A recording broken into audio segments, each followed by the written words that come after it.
is going on, y'all? It's your girl, CandyC, and you are in the place to be. This is day 3, episode 3 of my basic training story time. So in my last video, I talked about, well, actually it wasn't really day 2, it was day 1, because in the last video, I talked about how the first day was pretty much day 0. And that's just the initial phase. It's, getting set up in your room. It's learning who your drill sergeants are, what platoon you're in, and things of that nature.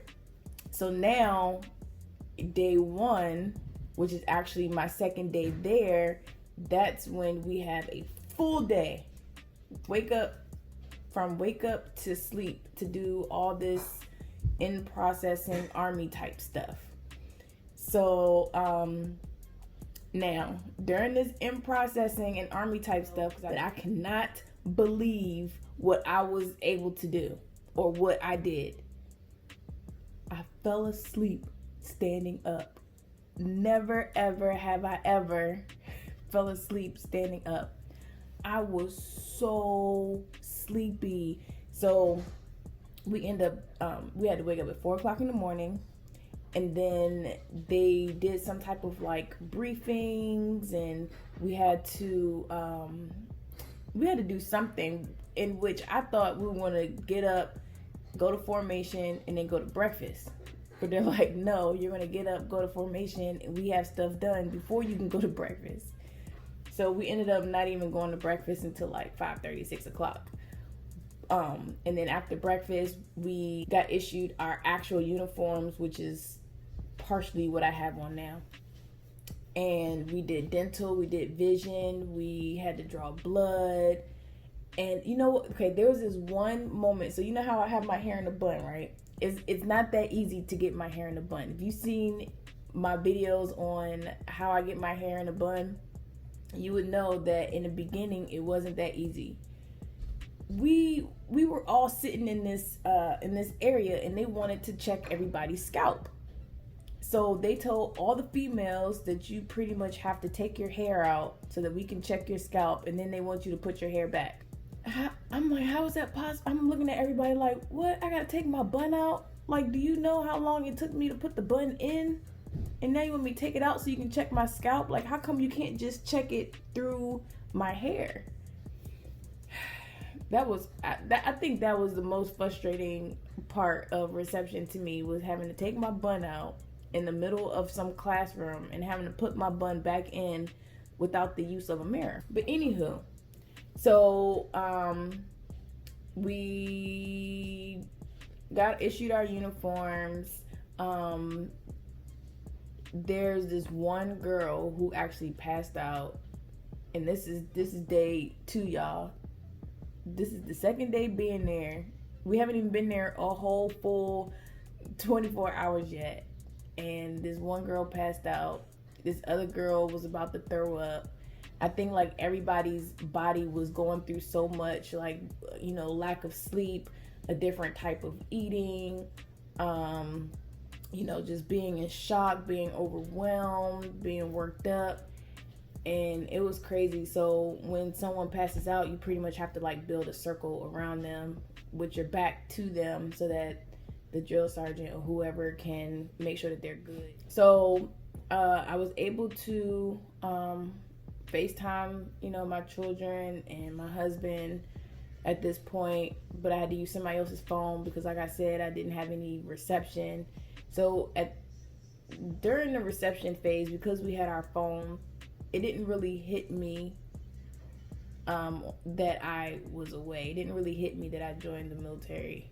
And I already knew that once we actually got to the training site and they took our phones away from us, then it would hit me, because I was still able to talk to my husband every day, text him, send him pictures, FaceTime him. So it wasn't reality yet.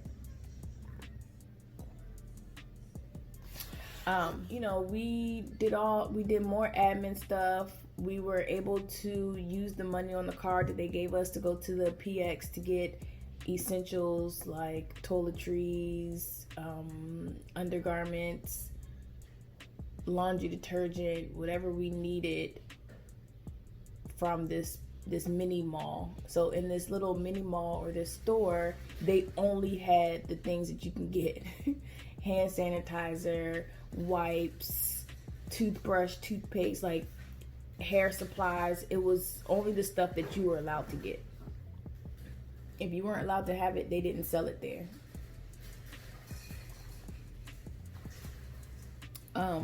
But at this point, it's a breeze.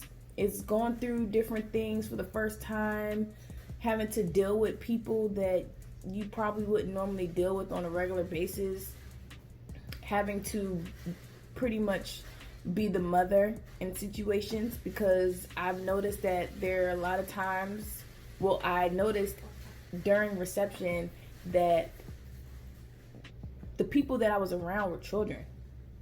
They're babies. They're not used to being away from home. So their hygiene skills were not up to par. So mommy had to step in and say, look, you might want to do XYZ, or, next time make sure you pick up after yourself and clean up after yourself and clean your body. It's okay. And then people there's this thing called getting smoked. And when you get smoked, that means that you're in trouble by the drill sergeants, and they make you do random exercises until you pretty much have muscle failure. So we had to get smoked because people were not paying attention. For even crossing our legs, if we crossed our legs at any point, they'll tell everybody to get up and go into a squatting position and hold it until they felt like they were tired. Or if you just didn't listen to regular instructions, we got smoked. And it wasn't just that one person, it's everybody. One team, one fight. If you mess up, then everybody messed up. So you get in the push-up position and hold it until the drill sergeants feel like they're tired. And it's not just, let's go in the push-up position on this, carpet indoors or this nice tile floor. No, it's outside on the daggone gravel and the rocks are stabbing you in your hand. It's that type of push-up position. So, yeah. And even freaking people were taking food from the defect. So the defect is pretty much the cafeteria where we ate. And they had stuff that was off limits to soldiers. So we couldn't eat the candy bars or the desserts or anything that is like enjoyable. We couldn't eat it. So people were taking like the granola bars and Pop-Tarts. They were taking that stuff and sneaking it into their room. Well, of course, there's eyes around the daggone defect. So we got caught, and we all had to go out onto this big field. And then the drill sergeant was like, hey, if y'all have anything from the defect or any contraband in your pockets, throw it up to the front. And at first, everybody's just standing there like, what is going on? Like, this is a setup. Like, I don't have nothing. So then nobody did it. So he was like, okay, front lay and rest position, move. So you go down to the position of the push-up position and you hold it until they feel like you can feel it. So once you're there for a minute and it starts to hurt, and if one person decides to go on their knees or go in a resting position, then it makes the time even longer. So then he asked again, like, if anybody has any food from the defect or any contraband, throw it up to the front. All of a sudden, you start seeing granola bars flying, packets of salt, and if somebody threw something and it kind of like landed near you, it's like, you're like, wait, hold up, that ain't mine. So then you end up throwing it. So then people are like, oh wait, she has some of that too. And you're like looking around at all these people throwing stuff to the front. I was shocked because I was scared to even take anything. I didn't even want to take anything. I didn't even have a desire to say, oh, let me get this granola bar for later. Because like we had just got there. Like, where is everybody even getting this idea from? So we had camelbacks which held our water, and we had to wear them every day. And in the back of the camelback was like a pocket, so that's where people will put stuff in the pocket of the camelback on their backs. That way, if the drill sergeants tell you to empty your pockets, then you won't have anything in your pockets. But the drill sergeants aren't dumb, so a lot of times when they felt like people had contraband and stuff, they will actually squeeze your camelback to see if there was anything that wasn't supposed to be there. So we're on this field and everybody's throwing stuff up. So I already know, like, man, we about to have a long day. Like, we all in trouble now. And just to be able to see and pick out the people who were actually the ones, taking stuff, it was cool, because then, the next day and the next day you can kind of be like, hey, don't be messing it up for everybody again.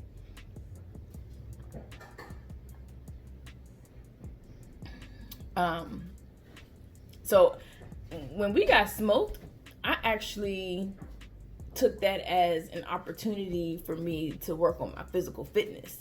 So I didn't mind getting smoked, and I would actually it was painful, but I didn't mind it because I knew that my body was doing something, because I already went in this thinking like I want to lose, or hoping that I was going to lose like 5-10 pounds. So I was ready for the physical activity. I was ready, but I wasn't ready. I didn't know that when we had all of our gear, it was going to be so heavy, and we was going to have to walk a long ways from where we picked it up to where we have to drop it off, and hold on to it all day. And then we had to hold it a certain way, and we, couldn't hold it with our hands. It had to be on our back, and it was a lot, but I enjoyed it, and it was worth it. Yeah, so after that, briefings all day, and making sure that we had all the supplies that we needed. And they gave us fire guard schedules. And fire guard is pretty much when someone it's two people that have to be on watch duty during the middle of the night. And it's for an hour long, and everyone has to rotate. So it would start when lights are out at 9 p.m. and it would end when we have to wake up at 4 a.m. So I remember my first fire guard duty, I had it at like 11 p.m. So I go to sleep at 9 and then wake up at 11, have to pull fire guard until 12, and then wake up at 4. When my sleep is interrupted, I don't get good sleep. So I already told you in the beginning that I fell asleep standing up. I feel like that was going to be the norm every day. Me being so tired where I can just go to sleep standing up wherever I am, which I've never, ever, ever, ever in my life done before. So on fire guard, we have to walk up and down the bay, make sure everybody is in their bed. We have to get accountability. We have to count every head at night in the dark with our red flashlight. And we can't go to sleep. And we had to be in the right uniform. Sometimes we were able to wear our PTs, our physical training clothing, which is like t-shirt and shorts. But then other times we actually had to wear our OCPs, which is our actual duty uniform. But you can't go to sleep, and if one of the NCOs or senior leaders came in, you had to announce at ease, and if somebody wasn't dressed properly or somebody wasn't doing the right thing, they will wake everybody up. And it was annoying, because all we have to do is just listen and do the right thing, and then we wouldn't even get in trouble as much. But you have people here that are coming from all different types of background, people not used to listening to authority, people not used to being away from their parents, people that just don't really care. And sometimes I even question, like, so why did you join the military? Like, why are you here if you don't care about any of this? But you know, everybody joins for different reasons, and everybody has a different mindset and a different agenda. So yeah, we got in trouble a lot for dumb stuff just because people didn't care and they just wanted to do their own thing. But it was all a learning experience for me, because I was able to see how different people respond to things and how, you know, different people were brought up. Okay, so I'm gonna tell you about because we're already on day 1, which is the second day there, but it was called day 1 because they started at 0. And I'm gonna tell you how the food is, because before I went into basic training, I decided to be vegan. And I don't know why I thought, but I thought that I could still continue to be vegan when I joined the military. So the food options that they had, the food was actually pretty decent. Now, I heard that once you go to your actual training, that the food's not going to be so good, so I should enjoy it. But the food was actually pretty decent, and I felt like I was making good choices even though I was vegan. I didn't completely not eat meat because I felt like all the physical activity we were doing, and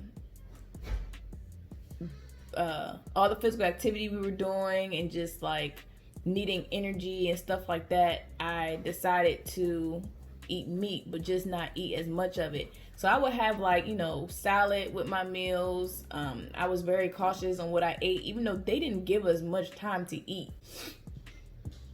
And I realized that during the first meal that we had, which was breakfast on day 1. Because like I said, we went to Goat and Corral before we got there on day 0. So we didn't eat at the DFAC until the next day for breakfast. And, you know, I would have stuff like French toast, eggs, and if they had bacon, I would maybe have like 1 slice of bacon.